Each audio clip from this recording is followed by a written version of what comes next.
ناظرین کرام، آج 10 محرم الحرام کا دن ہے، تاریخ انسانیت کا وہ عظیم دن جب میدان کربلا میں حق اور رسولوں کی سربلندی کے لیے ایک ایسی داستان رقم کی گئی جس نے دنیا کو ہمیشہ کے لیے بدل کر رکھ دیا۔ نواسۂ رسول حضرت امام حسین اور ان کے باوفا رفقا نے آج ہی کے دن بے پناہ سختیوں اور آزمائشوں کے باوجود اپنے پاکیزہ اصولوں پر سمجھوتا کرنے سے انکار کیا۔ یہ دن ہمیں سکھاتا ہے کہ جب دین اسلام کے اعلیٰ اخلاق اور اقدار کا تحفظ کرنا ہو تو سچے مومن کا عزم متزلزل نہیں ہوتا۔ آج کا دن صرف ایک تاریخی واقعے کی یادگار نہیں بلکہ یہ حق، صبر اور استقامت کی فتح کا دن ہے۔ شہید کربلا نے اپنی اور اپنے عزیز و اقارب کی عظیم قربانی پیش کر کے پرچم توحید کو قیامت تک کے لیے سر بلند کر دیا۔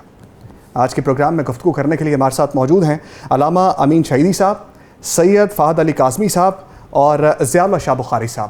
سر، آپ تینوں کو خوش آمدید کریں گے۔ سب سے پہلا سوال علامہ امین شہیدی صاحب آپ سے کرنا چاہوں گا۔ سانحہ کربلا ایک ایسا دلخراش حادثہ تھا جس سے پورا عالم اسلام لرز گیا۔ اس واقعے نے اسلام کی دینی، سیاسی، اجتماعی تاریخ پر دور رس اثرات مرتب کیے اور اس واقعے کے متعلق ہمارے ناظرین کو آگاہ کیجیے۔ بسم اللہ الرحمن الرحیم۔ دیکھیے، کربلا کا واقعہ کوئی اتفاقی حادثہ نہیں ہے۔ یہ اس کے دو پہلو ہیں۔ ایک پہلو الہی اور ملکوتی ہے اور دوسرا پہلو معاشرتی، سوشل اور اس زمانے کے تاریخی واقعات اور حوادث کے پس منظر میں ہے۔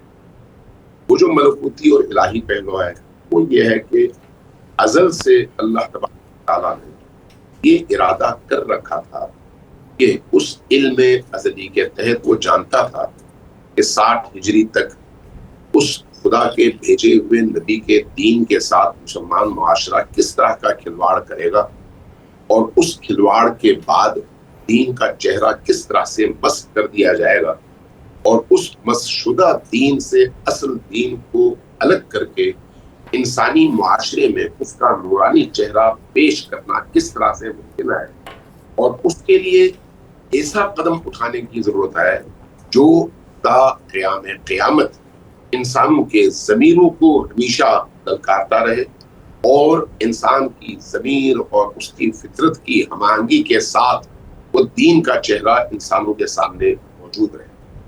یہ جو علم ازلی کے تحت اللہ کا ارادہ تھا، اس ارادے کا اظہار کب ہوا؟ جب امام حسین علیہ السلام کی ولادت باسعادت، آپ کی جب ولادت ہوئی تو اللہ نے جبرائیل نے نبی کریم سے یہ عرض کیا۔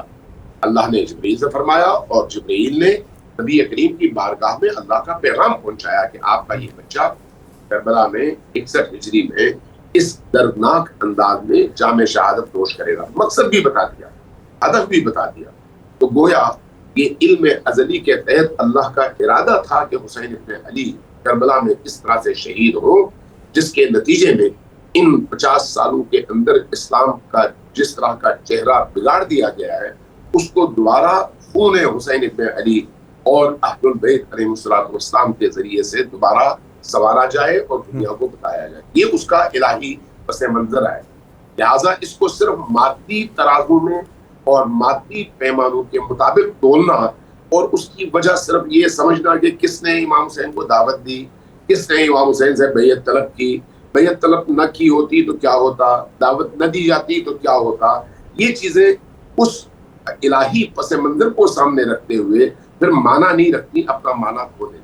اب جب ہم اس مادی، سوشل اور معاشرتی وجوہات کی طرف آتے ہیں تو اس میں آپ دیکھتے ہیں کہ ایک ایسا معاشرہ جس کی بنیاد نبی کریم صلی اللہ علیہ وآلہ وسلم نے رکھی، اور ایسے معاشرے میں جہاں پر عدل کا نظام حاکم ہو اور نبی کریم صلی اللہ علیہ وآلہ وسلم کی مسند پر، وہ مسند جو نبی خدا خاتم النبیین ایک معصوم ہستی کی مسند ہے جس پر وحی اترتی ہے، ایک ایسے مسند پر صرف نبی کے وصال کے 50 سال کے اندر اس مسند کی قدر و قیمت اتنی گر جائے، معاشرہ اتنا زبوحالی کا شکار ہو، معاشرے کی فکری پستی کا یہ عالم ہو جائے کہ شراب پینے والے ممبر پر بیٹھ رہے ہوں، شراب پینے والے محراب میں نماز پڑھا رہے ہوں، بدکار ترین لوگ اس معاشرے کے حاکم بنا دیے جائیں، تمام طرح کی قدروں کی دھجیاں اڑا دی جائیں، حلال کو حرام کر دیا جائے، حرام کو حلال کر دیا جائے، ایک ایسا معاشرہ وجود میں آئے جس میں تخت خلافت پر براجمان فرد نبی کی مسند پر بیٹھے ہوئے اس خلافت کا دعویدار بھی ہو اور ساتھ میں شراب بھی پیتا ہو، بدکاری بھی کرتا ہو اور ہر طرح کے جرائم کا ارتکاب بھی کرتا ہو.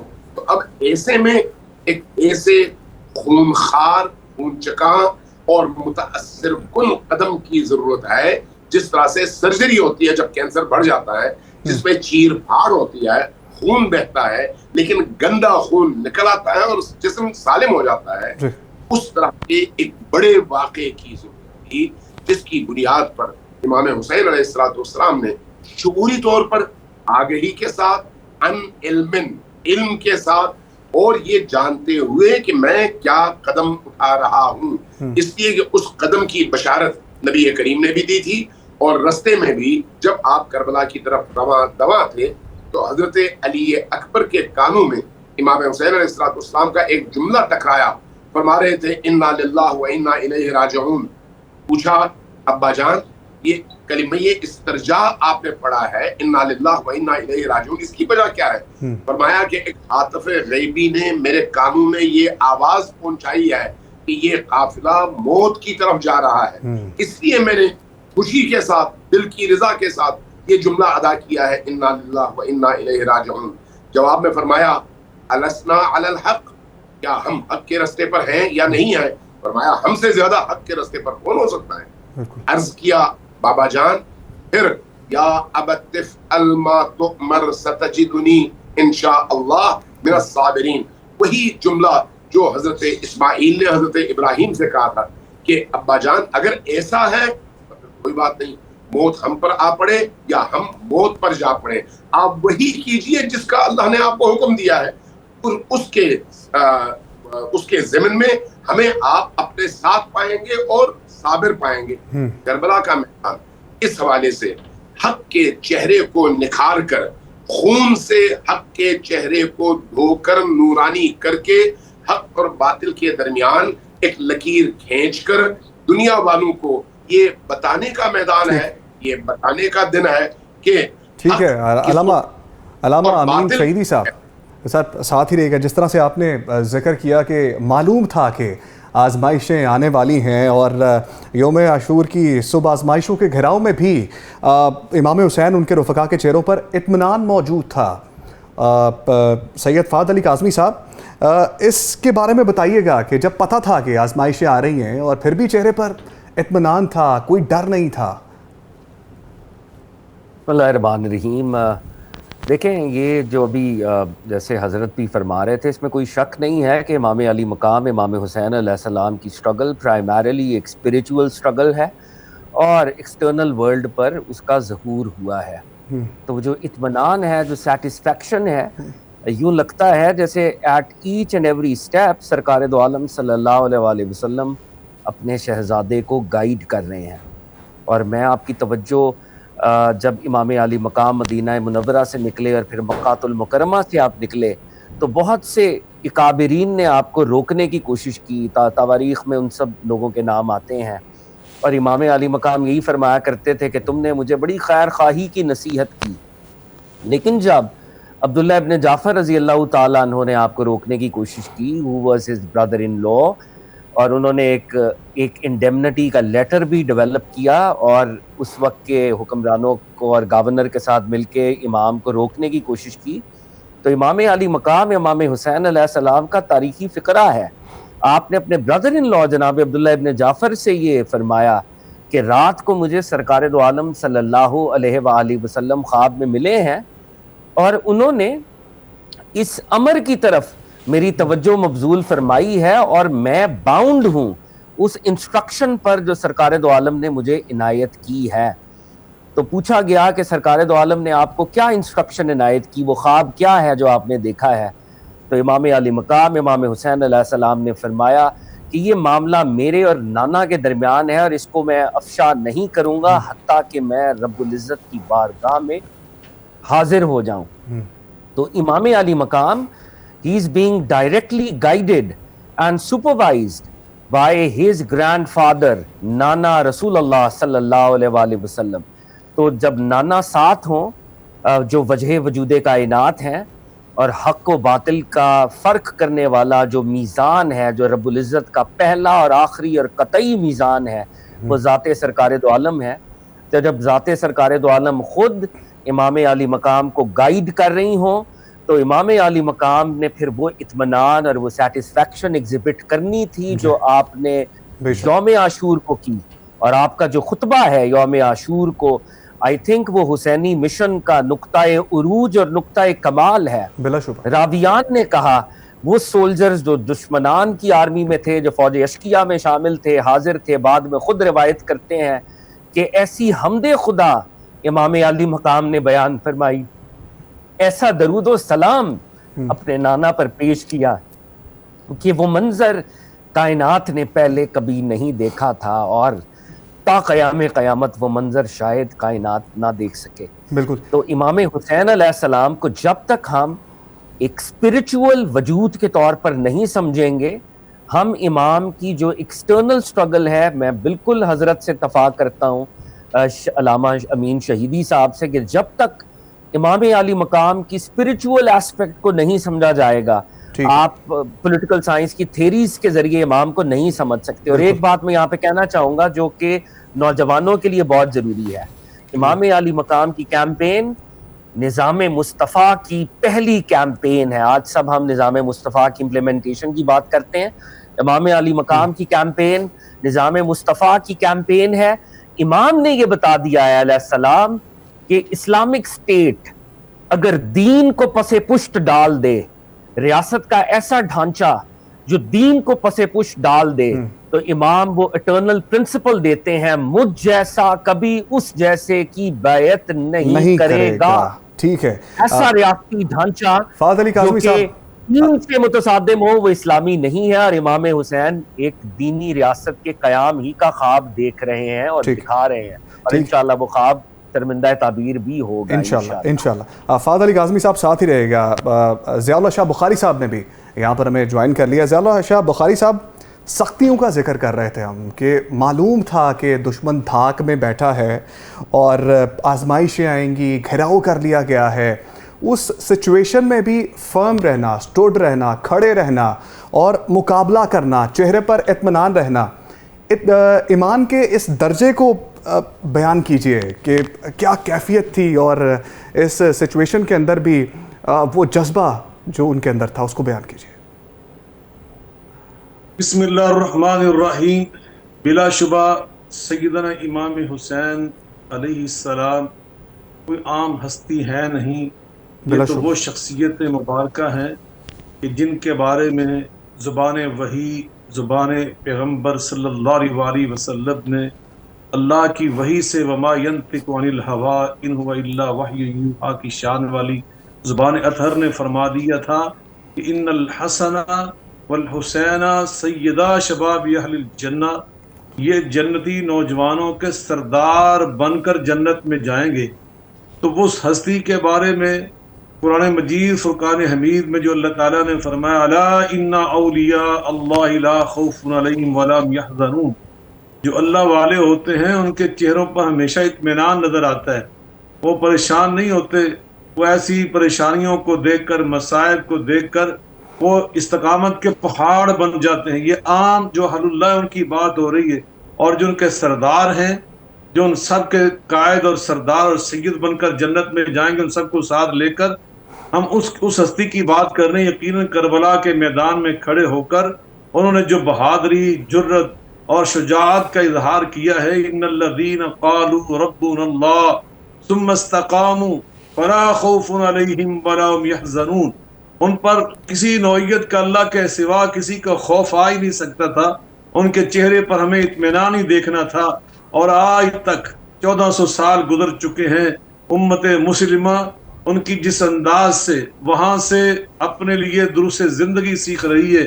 مجھے یہاں پر حضرت مولانا شیخ الاسلام سید محمد داؤد غزنوی رحمۃ اللہ علیہ یاد آ رہے ہیں. انہوں نے کربلا کی مناسبت سے ایک کتاب تحریر فرمائی، مرتب فرمائی، جس کا عنوان اور ٹائٹل ہی بڑا ایمان افروز ہے. وہ ہے اسوہ امام حسین علیہ السلام.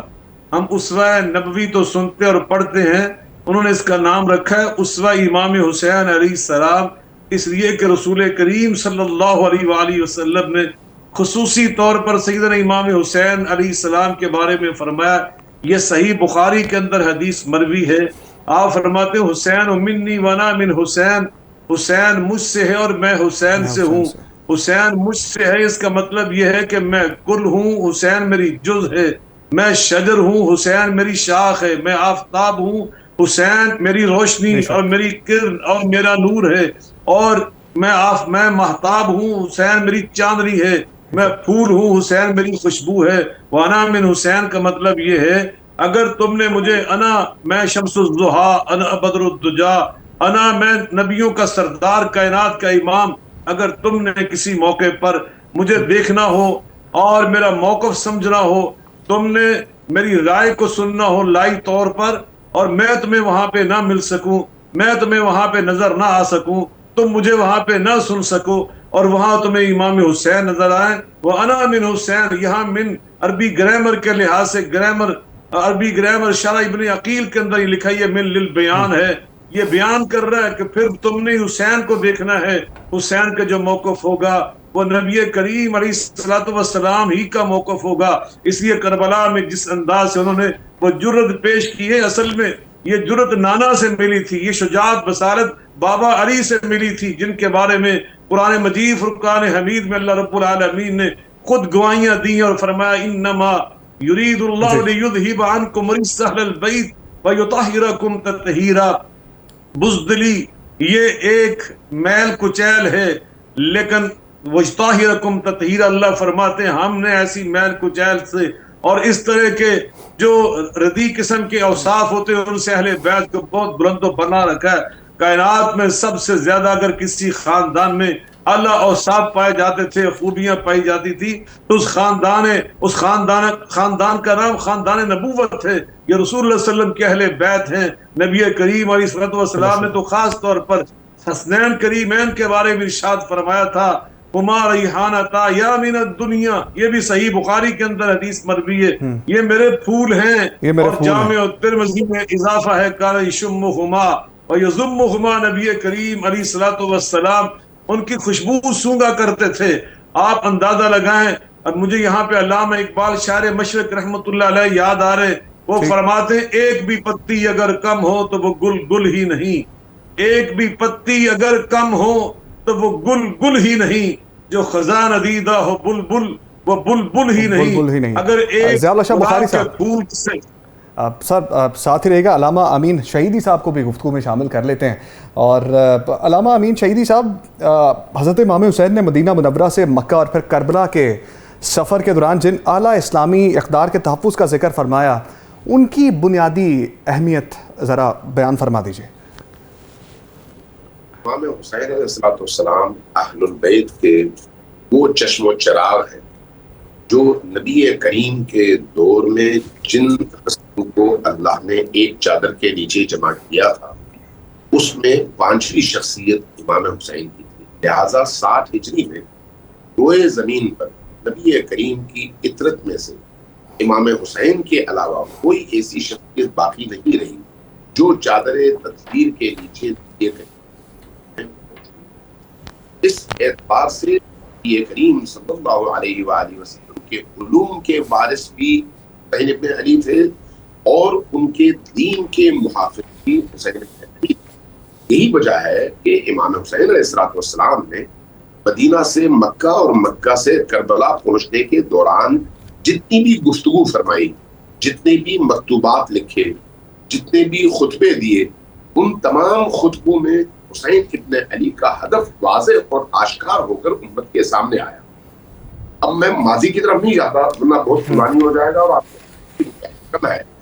صرف یہ دیکھیے کہ امام حسین علیہ السلام اپنے اس قیام کے ہدف کو اپنے ہی لفظوں میں اس طرح سے فرماتے ہیں کہ انی لم اخرج اشرا ولا بطرا ولا مفسدا ولا ظالما انما خرجت لطلب الاصلاح في امة جدي اريد ان امر بالمعروف وانهى عن المنکر.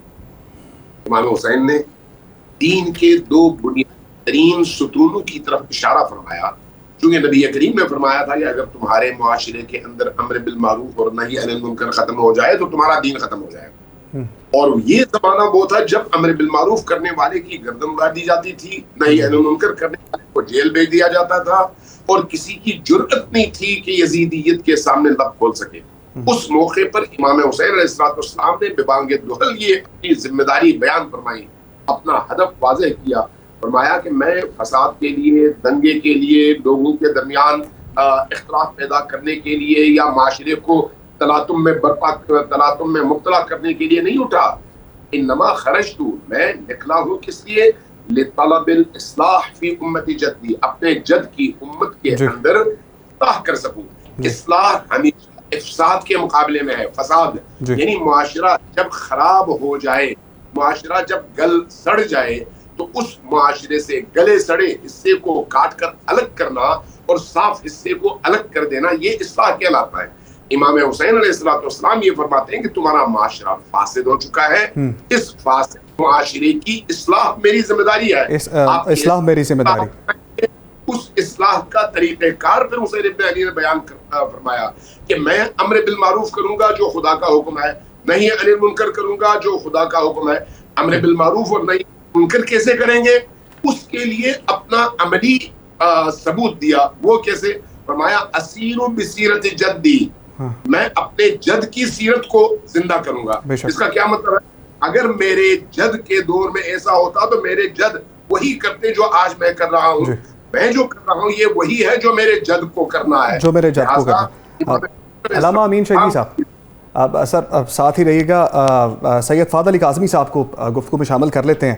فہد علی کاظمی صاحب, دنیاوی اسباب اور وسائل کی کمی کا تو اندازہ تھا, اس کے باوجود حق کے اصولوں پر ڈٹے رہنا, اس سے آج کے مسلمان کے لیے عزم و استقلال کا کیا ابدی پیغام نکلتا ہے؟ اس پہ ذرا روشنی ڈالیے گا. جی, جو ابدی پیغام امام علی مقام امام حسین علیہ السلام کی سٹرگل سے فوری طور پر نکلتا ہے وہ یہ ہے کہ قلت اور کثرت کے پیمانے جو ہیں وہ آپ کے سچ کو ڈٹرمن نہیں کرتے. اگر آپ صداقت کو ریئلائز کرتے ہیں, ٹروتھ کو ریئلائز کرتے ہیں, آپ حق پر کھڑے ہیں, تو چاہے آپ اکیلے ہی کیوں نہ ہوں آپ کھڑے ہو جائیں, آپ قیام کریں. اور یہ دنیا کی تاریخ کا ایک عجیب و غریب واقعہ ہے. دنیا میں ہم پولیٹیکل سائنس کے مختلف تھیریز کو پڑھتے ہیں, بہت سی پولیٹیکل کیمپینز کو ہم نے دیکھا. دنیا میں ہر فرد یہ کہتا ہے آئی نیڈ نمبرز, مجھے لوگ چاہیے. کہیں پر پاکستان میں بھی آپ دیکھ لیں, دنیا بھر میں دیکھ لیں, کہیں پہ الیکشنز ہو رہے ہوں تو وہ کہتے ہیں کہ یار اتنی گاڑیاں لے آنا, اتنے بندے اکٹھے ہو جانا. یہ کائنات کا واحد فرد ہے جس کو اپنے مشن کی صداقت پر یقین کامل اس درجے کا ہے کہ شب عاشور جب یقین ہے کہ کل موت ہے, کل شہادت ہے, تو یہ اپنے ساتھیوں سے بیعت لفٹ کر رہے ہیں اور انہیں کہہ رہے ہیں کہ رات کے اندھیرے کو اپنی چادر بنا لو اور مجھے چھوڑ دو, میں تم سے بیعت کو لفٹ کرتا ہوں. یہ عجیب, اس کائنات کی گلوبل ہسٹری میں آپ کو امام علی مقام جیسا دوسرا فرد نہیں ملے گا. اور امام علی مقام سائیکولوجیکلی, سوشلی, اسپرچولی ان پریشرز کو لفٹ کر رہے ہیں. ایک سوشل پریشر ہو سکتا ہے نا کہ امام علی مقام کو چھوڑ کے جائیں گے, لوگ تانا زنی کریں گے. امام علی مقام فرماتے ہیں تم یہاں پر بچے موجود ہیں, بچوں کو لے جاؤ تاکہ تم لوگوں کا سوشل بھرم رہ جائے. کل کو کہہ دینا ہم بنو ہاشم کے بچے بچا لائے ہیں, تو بچوں کو بچاتے یا امام کو بچاتے بچے بچا لیے. That is why we left imam. امام نے انہیں کہا کہ اگر تم اسپرچول بینیفٹ کے لیے ہو تو کل نانا رسول سے تمہاری شفاعت بھی کروں گا, تم نانا کی بارگاہ میں بھی سرخرو ہوگے. اور پھر چراغ کو گل کر دیا, لائٹس کو آف کر دیا کہ اگر تمہیں میرے چہرے کو دیکھ کر امبیرسمنٹ ہوتی ہے کہ تم میرے چہرے کو دیکھ کر کیسے ڈیزرٹ کر سکتے ہو, تو لائٹس کو بھی میں آف کرتا ہوں. یہ کائنات کا وہ ابدی سچ ہے. حسین ابن علی کو اپنے سچ پر اتنا یقین ہے کہ وہ اکیلا بھی ہو تو وہ اس امت کا وہ جبل ہے کہ کائنات کی آنکھ نے حسین سے پہلے اور حسین کے بعد حسین جیسا کوئی دوسرا نہیں دیکھا. کوئی دوسرا نہیں دیکھا. فہد اللہ کاظمی صاحب ساتھ ہی رہیے گا. ضیاء اللہ شاہ بخاری صاحب بھی ہمارے ساتھ موجود ہیں. ضیاء اللہ شاہ بخاری صاحب, جس طرح علامہ امین شہیدی صاحب نے بھی ذکر کیا, امام علی مقام کا یہ فرمان ہے کہ امت کی اصلاح اور امر بالمعروف والنہی عن المنکر کے لیے نکلا ہوں. ہمیں معاشرتی ذمہ داریوں کا کیا درس دیتا ہے؟ بلا شبہ سب سے پہلے تو نبی کریم علیہ الصلوۃ والسلام نے آپ کے بارے میں غزوہ احد کے موقع پر ارشاد فرمایا تھا. یہ صحیح حدیث پڑھنے لگا ہوں. جب آپ کے چچا جان، بہت پیارے چچا جان حضرت سیدنا حمزہ ابن عبد المطلب رضی اللہ تعالیٰ عنہ شہید کر دیے گئے، اور آپ کے اعضاء کو جس انداز سے بے دردی کے ساتھ اور ظالمانہ انداز سے اس طرح ضائع کیا گیا، تو نبی کریم علیہ الصلوۃ والسلام نے جب ان کو اس حالت میں دیکھا تو دل غم سے بھر گیا، آنکھوں سے آنسو بہہ رہے تھے. تو وہاں آپ نے دو جملے ارشاد فرمائے. ایک یہ فرمایا کہ حمزہ بن عبد المطلب سید الشہداء، یہ میرے چچا جان، یہ سردار ہیں شہیدوں کے. اور وہاں دوسرا جملہ یہ ارشاد فرمایا تھا کہ ورجل قام الی سلطان جائر فامرہ ونہاہ فقتلہ. ایک وہ مرد مجاہد و مرد میدان بھی سید الشہداء ہوگا جو ایک ظالم حکمران سے ٹکرائے گا، اسے الامر بالمعروف کرے گا، نہی المنکر کا فریضہ انجام دے گا، اور وقتلہ، اور وہ ظالم حکمران انہیں شہید کر دے گا. تو یقیناً یہ آپ نے محدثین کرام فرماتے ہیں یہ حضرت سیدنا امام حسین اس کا مصداق ہے. تو یقیناً آپ کا جو وہاں پر تشریف لانا وہ یہی تھا کہ کنتم خیر امت اخرجت للناس تأمرون بالمعروف وتنہون عن المنکر. آپ نے معروف کا حکم دینا یہ اپنی ذمہ داری سمجھی، منکرات کو روکنا جس کو آپ نے منکر سمجھا اس کے سامنے سیسا پلائی دیوار بن کر کھڑے ہونا.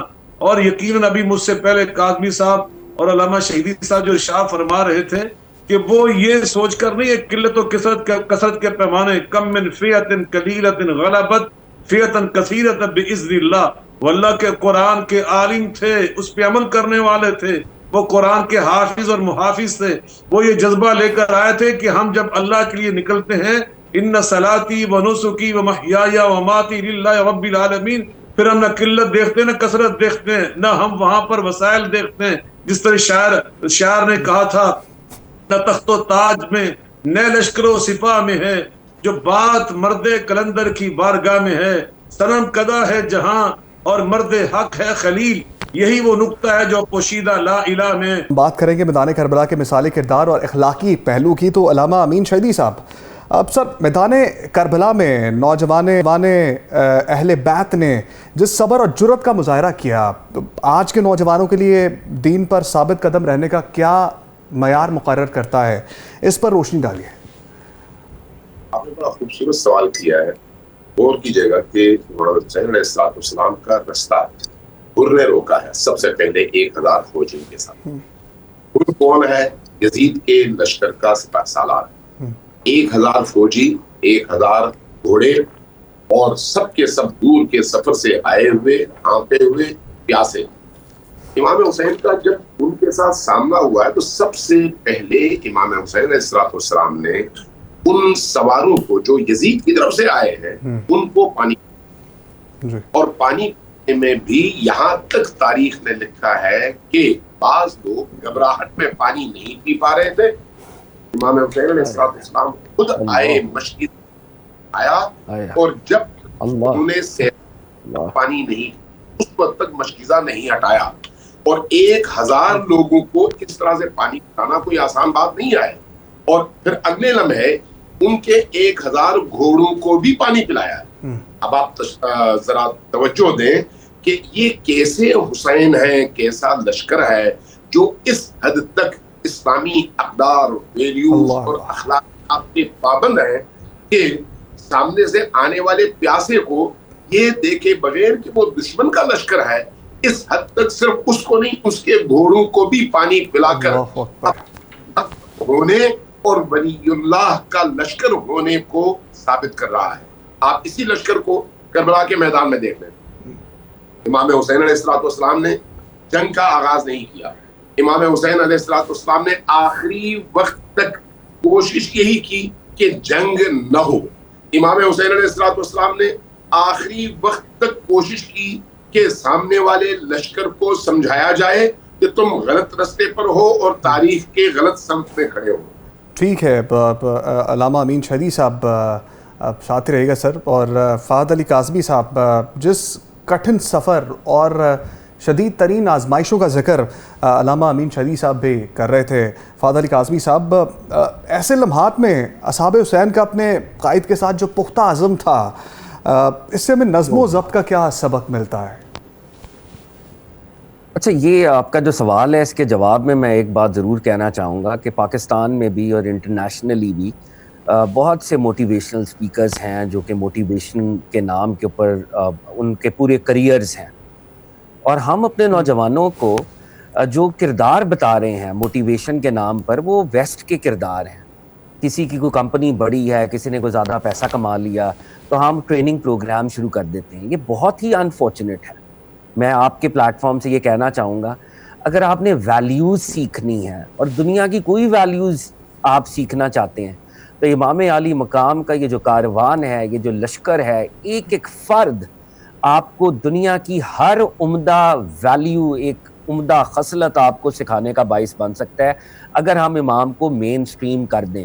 آپ نے یہ سوال میں پوچھا کہ اصحاب حسین، انصار حسین، ان کا وہ جو نظم و ضبط ہے اور ان کی جو افیلیشن ہے، یہ کائنات میں پہلے کبھی دیکھی نہیں گئی. جب چراغ، جیسے میں لاسٹ پہل میں بات کر رہا تھا کہ جب چراغ گل کیے گئے تو ہونا تو یہ چاہیے تھا کہ صبح موت ہے، لوگ ڈیزرٹ کر کے چلے جاتے، مگر تاریخ یہ کہتی ہے کہ وہ 72 جو ہیں وہ پہلے سے زیادہ الرٹ ہو گئے.